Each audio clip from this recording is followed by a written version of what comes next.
Bonjour à toutes et à tous et bienvenue dans le JT de ce mercredi 8 décembre. Voici les titres que nous allons développer. Contrat à temps partiel flou, crédit d'impôt recherche et un guide RGPD pour les associations.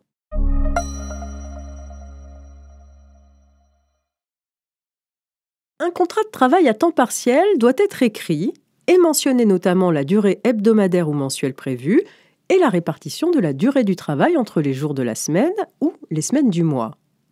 Un contrat de travail qui se borne à indiquer que le salarié est soumis à un horaire mensuel de 86h67, que ses horaires seront 8h30, 12h30 ou 14h, 18h suivant son choix, et qu'il n'y aurait pas d'heures complémentaires, ne remplit pas les conditions requises.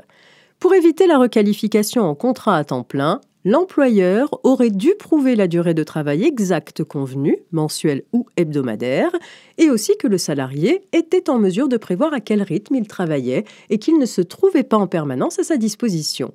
L'employeur avait argumenté, premièrement, qu'il ne pouvait pas lui être reproché de laisser au salarié la liberté d'adapter son organisation de travail en plage horaire de matin ou d'après-midi. Deuxièmement, que la base de 86h67 correspondait à un temps de travail moyen de 20 heures par semaine et donc pour 4 heures par jour à une semaine de 5 jours ouvrés, ce qui correspondait à une répartition de son temps de travail. Cela ne suffit pas. Le contrat de travail qui ne mentionne pas la répartition de la durée du travail entre les jours de la semaine ou les semaines du mois n'est pas conforme au Code du travail.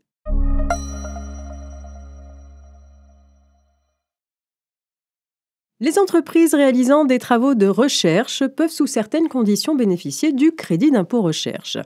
C'est un dispositif complexe qui fait l'objet de nombreux litiges entre les entreprises et l'administration fiscale. C'est la raison pour laquelle un comité consultatif a été institué afin de jouer le rôle de médiateur, susceptible de rendre un avis consultatif en cas de désaccord. Les modalités de saisine de ce comité ont été récemment modifiées. Elles viennent d'être commentées dans une instruction. Pour les demandes de saisine formulées depuis le 1er avril 2021, l'entreprise doit transmettre à l'administration dans les 60 jours suivant la demande de saisine un document de synthèse des contestations. Un modèle de document de synthèse numéro 2211-SD est disponible sur le site impôt.gouv.fr.